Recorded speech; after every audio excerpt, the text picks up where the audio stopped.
мен да бир сунушум, өзүңүз да жана айтып кеттиңиз, кыргыз тилин өзгөчө басым жасап өнүктүрөбүз деп. Анан ушул ар бир мектепте биздин окуучуларга биздин мамлекеттик гимнди жаттатсак, жаттатып, мектепти да ушу гимн менен баштаса, мындай биздин жаштарда мамлекетти сүйүү, элин сүйүү, мындай мекенди сүйүү сезими пайда болот да. Ушуга оюңуз кандай?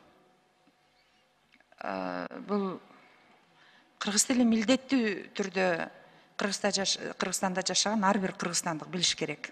Анткени кайсы өлкөгө барбасаңыз, эң демократиялык өлкөдө дагы бир тил менен иштейт. Мейли биз мактаган Эстонияны караңыз, Финляндияны караңыз. Ошондуктан улутубузга карабай биз бардыгыбыз кыргыз тилин бул ички мамлекеттик тил катары милдеттүү түрдө билебиз. Билим берүү министрлиги ушул багытта туруктуу саясат алып барат.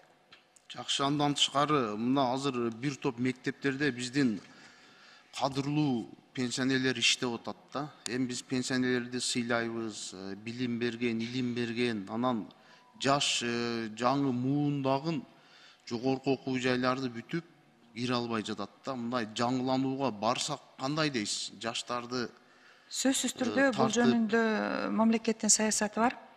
Бул багытында мага чейин да билим берүү министрлиги ишке ашырып келген. Биз кээде айрым учурда жаштан эң чоң 1000 эсе жыйынтык берген аксакал мугалимдер бар да. Биз мындай ар бирине мындай жыйынтык, иштин жыйынтыгына, адистигине жараша баа беребиз. Экинчиден, биз аларды ментор, устат катары пайдаланууга биз тартабыз азыр.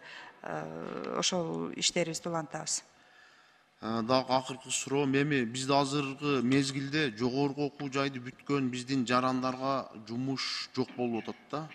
Өзгөчө баягы кесиптик лицейди бүткөн биздин окуучуларга, студенттерге жумуш орду мындай эртерээк табылат да. Ушу боюнча кесиптик лицей боюнча дагы сиздер кесиптик лицейлерге бир өзгөчө бир жакшы шарттарды түзүп, биздин ушул окуучуларды жакшы илимдүү, билимдүү, адискөй студенттер чыгарсаңыздар жакшы болот эле.